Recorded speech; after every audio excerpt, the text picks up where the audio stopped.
Este video es realizado en el marco del 18 Salón Regional de Artistas Centro, Curaduría, Resonancias en la Carrilera, 2024.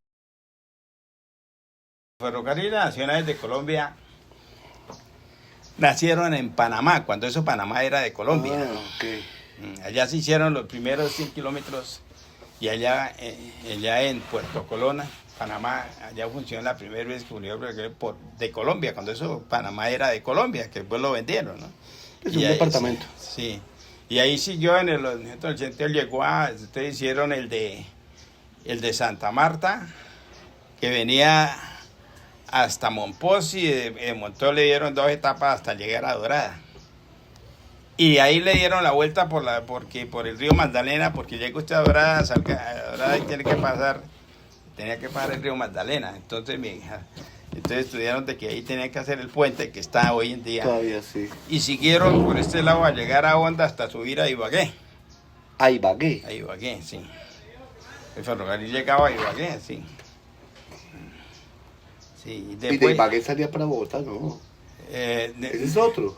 De Ibagué se volvía uno, llegaba Gualandá, Chicoral, Espinal, Girardó, y venía aquí por este lado, por el Ocaso, por Huenza, y llegaba a Faca. Felipe Lozano. Sí. Hola, viejo.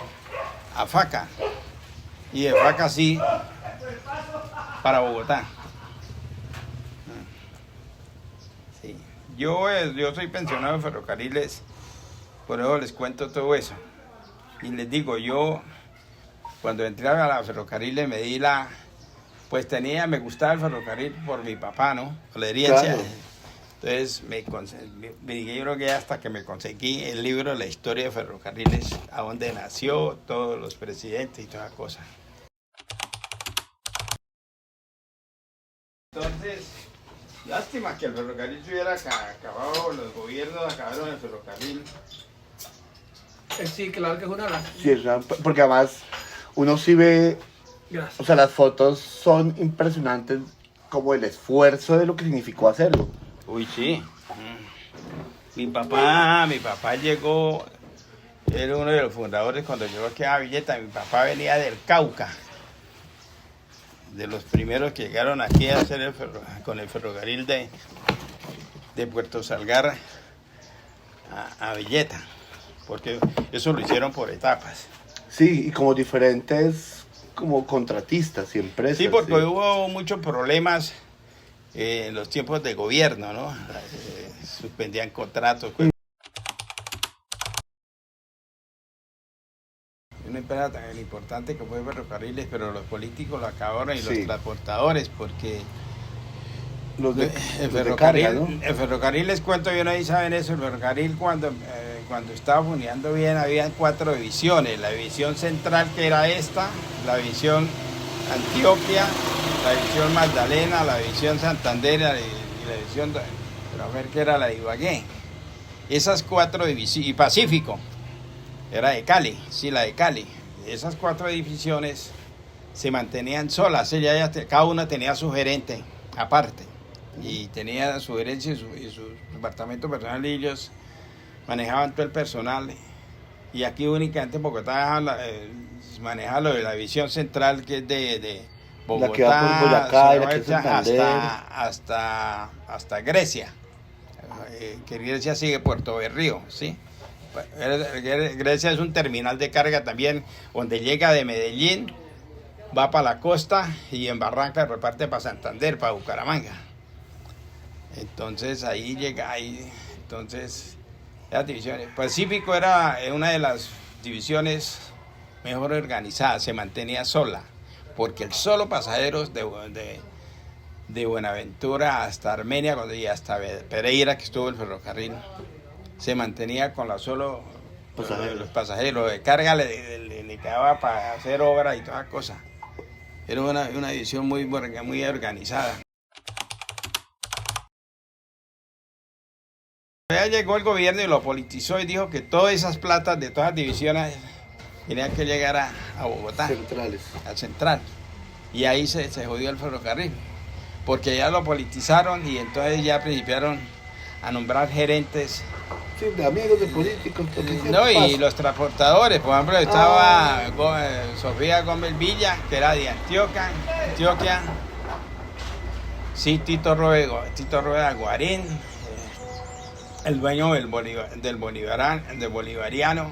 Entonces aquí llegó al bolivariano, entonces como el tren de lujo subía por acá, a Santa Marta dijo que no, que eso se demoraba mucho, entonces él se inventó que el pasajero tenía que bajarse en Dorada y ahí lo echaban los buses del bolivariano. Orduz Duarte se llamaba, el gerente de esa época. Entonces principió y ahí me terminó también con como él era el dueño de las tractomulas y toda cosa, claro. Hizo un terminal de carga y entonces ya le quitó el auge del ferrocarril. Y ahí principió y después se fue acabando y después llegó Don Gaviria y Don Gaviria nos acabó. El trabajo y la importancia en los pueblos era muy importante, claro.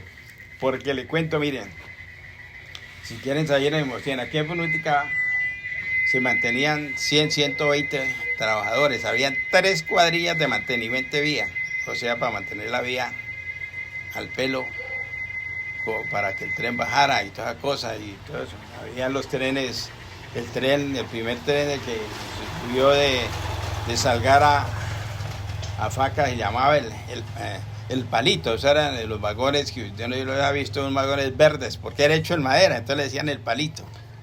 Sí, ese paraba en todas partes, sí. Pero eso como, ¿por qué época fue? Porque... Uy, eso sí fue. Porque yo me acuerdo de eso, yo estaba como en ese, ¿qué sería eso? Como el 85, por ahí. Sí, por ahí 84, el 80, todo eso. Después entonces, como se demoraba mucho el palito, entonces el palito ya pasó a ser un tren directo, no para, sino en ciertas estaciones para subir los pasajeros que iban de largo. Y detrás de ese venía un tren que se llamaba el local. Ese local traía 2 vagones para echar la gente que venía, porque ahí venía y ahí recogían toda la carga de los pueblos, de pueblo en pueblo. Entonces se demoraba mucho cuando estaba el palito. Y ahí viajaban los que tenían los dueños de la carga, ahí. Entonces sí, paraban todos y recogía la carga y hágale. Y iban dejando, bueno, esto va para Útica, esto va para Godor, esto va para Indal, entonces ahí paraba hasta que no bajaran a lo de Indal y siga y hay que cargar, entonces y hágale. Después ya llegó el tren de lujo. Sí, el tren de lujo salía a las 8 de la mañana de Bogotá. Ese tren de lujo iba para Santa Marta y tenía un horario especial. Por ejemplo, salía de Bogotá, uno ya sabía, por ejemplo, en Faca, ya venía en Fontibón, había que parar todos los trenes que vinieran porque tenía prelación. Hay que darle vía libre al tren de lujo. Entonces enswitchaban, enswitchar es meterla por la línea segunda, ¿no? La principal tenía que quedar libre. Enswitchaba y venía el del lujo y viene el aro, si no tenía parada ahí, entonces viene el aro y hágale. Paraba allí en Villeta, tenía parada acá en Córdoba, después Dorada, iba a parar a Cocorná y de ahí de Cocorná iba a parar a Nare y después de Nare a Grecia. Ahí ese tren de lujo se partía, porque en ese tren que luego iban los que iban para Medellín, para Bucaramanga, para Santander y los que iban para la costa. Entonces ahí esa tripulación de Cundinamarca o de la edición central le entregaba en Grecia, cójanlo, se hacía la maniobra, ¿sí? Tantos vagones van para Medellín, entonces se quedan los 5 vagones y le entregaba a la tripulación de Medellín, ya estaba listo con su máquina ahí, acopla y mire aire, cómo está de aire, y hágale para Medellín. Y entonces ahí recogía la tripulación de Santander y llegaba hasta Barranca. En Barranca hacía lo mismo, se partía el tren, los que van para Bucaramanga se van 3, 4 vagones, entonces le entregaban y estaba la máquina, la tripulación de Santander cogía su tren de lujo para Bucaramanga y el otro para la costa. Ya entraba la tripulación del Magdalena, porque era por divisiones. Sí, así. Ese tren desde que la vía estuviera libre no le podía parar. A un telefonista. De Bogotá a Santa Marta? Eso desde que no tuviera ningún problema, 24, 28 horas, 30 horas, sí. Pucha, en todo Porque caso. el telefonista que Pero parara... cargaba mercancías y de todo. Sí. No, ese tren no llevaba mercado, solo pasajero. Era pasajero. Y llevaba un restaurante y todo.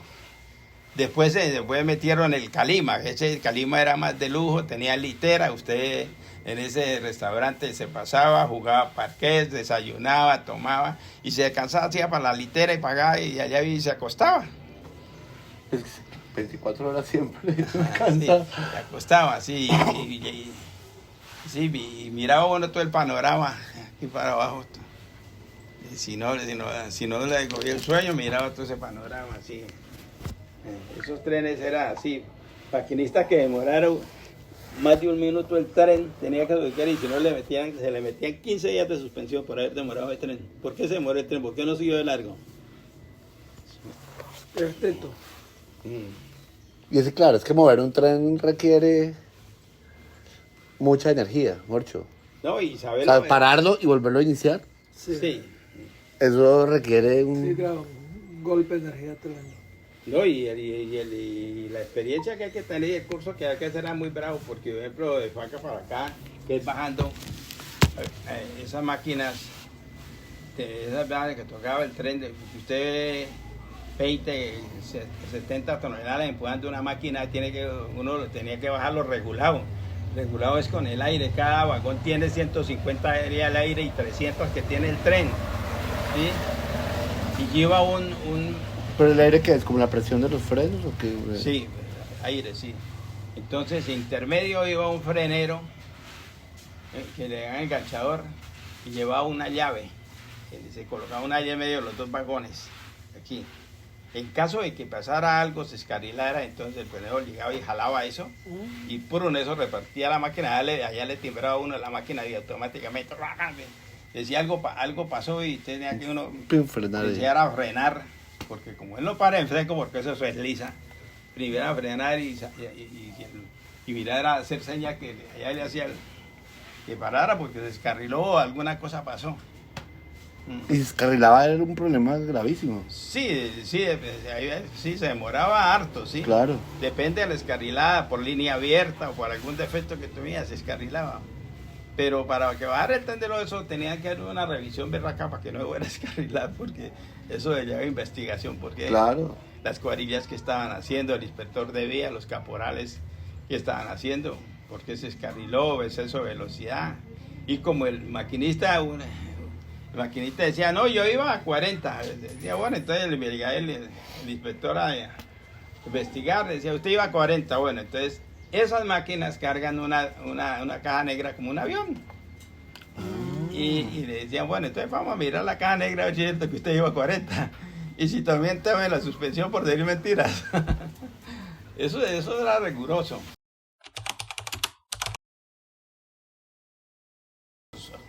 Los suecos, los primeros que venían, una belleza. Cargaban 80, el acople eran 80 pasajeros. Bajan por aquí Santa Marta, de Ibagué para Santa Marta también. Medellín. ¿Eran suecos? Sí. Yo tengo la mayoría de fotos aquí en mi sala, tengo de la máquina de las vaporinas y todas las cosas. De las antiguas, las primeras que llegaron.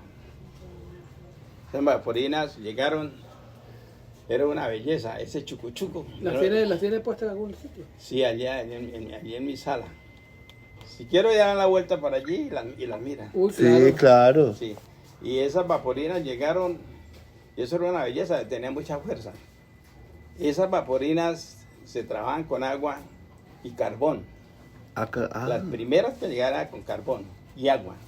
Bueno, pues aquí todavía está la columna ahí, llegaba, subía y cargaba un tender que llamaba un depósito de agua, ¿no? En ferrocarril se le decía el tender. Se llenaba de agua y tenía el agua lista. Entonces paraban ahí, llenaban eso de agua, llegando a todavía había otro de una quebrada que sacaba agua y estaba ahí la manguera lista para llegar y meterse ahí, y volvía y cargaba y así de para arriba. Después ya con el tiempo la escambaron, les quitaron el carbón y la pasaron a un aceite que parecía un aceite que era verde, se llamaba Fuloy, para no echarle carbón, porque es que el trabajo que tenía que hacer con una bótele con una palla esa calor. Uy, hijo de pucha. Y como tenía que estar a cierta temperatura para que la máquina no fallara, porque eso era la potencia de la máquina. El calor. Sí, entonces ya la cambiaron a Fluid y era ya más suave.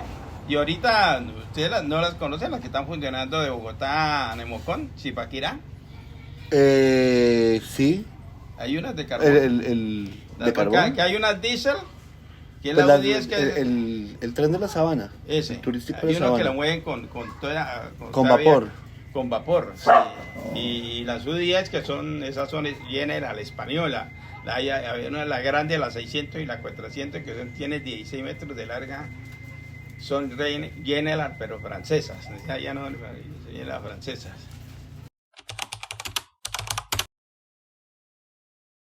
Aquí se acabó el ferrocarril de Útica, se ahogó y perdió aje porque ya le digo, aquí habían 120 trabajadores Sí. entre maquinaria, 3 cuadrillas de mantenimiento, los reemplazadores, los jefes de estación, el veguero, los heladores y los supernumerarios. El supernumeраrio era el que reemplazaba al que las vacaciones llegaban y hay veces mandaban de... Bueno, en Útica aquí tenían campamento para las tripulaciones, entonces dije, bueno, entonces venía muy fatigados los del pasaje, los del tren de carga, entonces llegué a Útica y aquí ya estaba la tripulación lista para Descansa y el otro. a dormir y usted coja y hágale. En Grecia también había lo mismo, campamentos para los tripulantes y todo, maquinistas. Se veía más el movimiento de prosperidad en ese entonces. Sí, uy, sí. Es que eso era continuo. Claro. Eso era continuo, sí. Había maquinista 1, maquinista 2 y el operador. Iba un operador y el maquinista. Claro, de ser un pueblo que estaba en toda la vía férrea, Exacto. ahora Sí. ya no está en... Claro. Sí, a quedar como en la mitad de la... Sí, el operador era el encargado en las estaciones de hacer las maniobras. El maquinista era el responsable del convoy. Y en las estaciones el maquinista descansaba un poquito y que hay que dar tantos vagones que vienen para acá, entonces eso lo hacía el operador, que llamaba el operador, y era el que iba al auxiliar del maquinista. Por ejemplo, el maquinista se dormía, entonces el operador tenía que salir, oiga, va a dormir, le ayuda a manejar, o también tenía que, pues, saber, ¿sí? Porque, por ejemplo, bajando, usted le cogía a velocidad un tren de esos, y si usted le quitaba la pata al pedal que viene al dinámico, entonces el tren lo corretea a usted, le gana, porque no va regulado el tren y tiene unas palancas y allí no van cambios, van posiciones, pues si es una posición 2 o posición 3 según la máquina de grande, lo mismo que un carro, ¿no? Pero sino que metió una palanca con aire, chan, chan, y se dispara acá, fogueando el aire, porque cuando usted se descuidara bajando y con 80 toneladas empujándole a esa máquina, le quitaba el pie, se le disparaba eso y cuando usted se daba cuenta la máquina principiaba a hacer esto, Claro. a tenerse sola. Pero ese dinámico no se podía, tenía que uno tener el pie espichado porque, para tenerlo vivo, porque donde salte ese dinámico, adiós vida mía y mire a ver a dónde va a caer volcado, que la volcada era segura por la velocidad que le cogía. Hijo de pucha. Sí. No es así Sí, tan las sencillo. máquinas son No es así tan sencilla. poderosísimas. Ah, no, sí.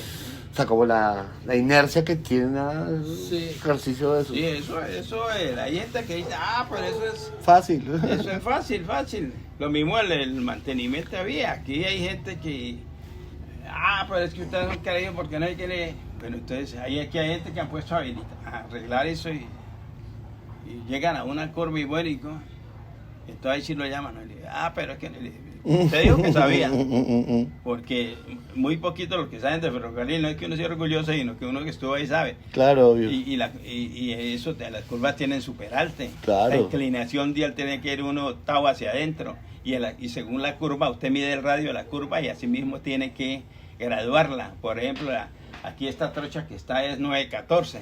Llegaba usted a una curva grande, entonces tenía ya cada 914 hay un riel donde empieza la curva, usted tiene que saber a dónde el riel, una regla de peralte, el nivelado y todas las cosas. Y tiene que aquí, entonces está 914, aquí cogió la curva, entonces ya le pone 915, 916, 917. ¿Para qué? para que el truque de la máquina escualice, porque la guía de la máquina es la pestaña de la rueda. No es como usted que lo ve la dirección y va allí. No, Claro. allí Es la pestaña, claro. es la pestaña de Claro. la rueda. Entonces, claro, como tenía escualización, ella recargaba allí, entonces la pestaña la tenía y volvía allí, volvía allí. Y en recta, pues sí. Eso tiene sus medidas. La medida de los puentes es diferente, la medida de las curvas también es diferente. Y el trato que se le da a madera y cómo el riel, todas las cosas, las medidas, todo eso. Y los obreros que construyeron todo eso aquí me dijeron que eran de acá mismo del pueblo. Sí. Ya tú sabes, ninguno está viva. No, pues sí, eso fue del Pero deben quedar 33. familiares de esos primeros Sí. obreros. Pues como por ejemplo, Sí, es que don le Felipe es uno hijo del de... ferrocarril tuvo la mi papá oportunidad de... construyó el parque. El vacío. El ferrocarril tenía la oportunidad de entrar como breve, allí iba, de acuerdo a las capacidades del estudio, iba escalando. Llegaba Claro. a ser caporal, a ser inspector y se sentía buena a ser operador de diésel y después a maquinista, a ser operador de bulldozer, que le daban un curso a uno, a ser el ayudante, una pala, todas esas cosas. Entonces, todo tocaba saberlo y entonces eso es lo que falta. Pero aquí hay maquinistas de aquí de mi pueblo. A mí me convidaron para ir a mirar, a ayudar a hacer el ferrocarril en Ecuador. Allá estuvieron un poco de compañeros míos, unos maquinistas manejando, porque en Ecuador no conocían. Es más brava la fotografía de Colombia que la de allá, pero ellos no manejaban eso bien. En Ecuador. Sí, allá estuvieron y se les arregló el ferrocarril. Yo no me convidaron, yo no dije, no, yo no voy por allá, ya está cansado, yo no voy por allá. Pero entonces los ingenieros, amigos míos, me mandaban a decir, como yo cargaba todo, yo de todo me untaba. Por ejemplo, usted me dice cuántos puentes hay horas hay de Bogotá a Santa Marta. Yo tengo el librito ahí, hay tantos puentes, estás viendo. Entonces, ellos me decían, pero camine o regálame una copia de lo que usted tiene ahí, porque ya no se iba a manejar los peraltes que uno llama en ferrocarriles. Entonces, y allá le regalaron el bien. Y ahora como todo es más moderno, pues, hay una máquina que hace lo de 50 hombres. Sí, claro. Pisa, alfa y nivela. Iba solita. Las dresinas y las matizas. Entonces, si todo eso, pues bueno. El orgullo de ser uno ferroviario para mí es muy lindo, porque ya le digo, mi papá fue fundador de ferrocarril y yo logré pensionarme en ferrocarriles. Yo estuve con las máquinas, estuve en maquinaria pesada, estuve manejando lo de la vía, fui inspector de comunicaciones en ferrocarriles. Toda la vida, sí. Entonces Desde me la dio el gusto de infancia. untarme de caso con esto para aprender y saber de cada caso un poquito. Y salí de ferrocarril pensionado y monté una cooperativa donde tenía de todo: caporales, operadores, telefonistas, soldadores, cortadores. No es porque me crean, pero nosotros teníamos esa y cuando ya estaba fallando el ferrocarril, entonces que no habían cuadrilla, entonces nosotros teníamos la cuadrilla, la cooperativa que decía, no, vamos a tener los de Útica, que son los que saben.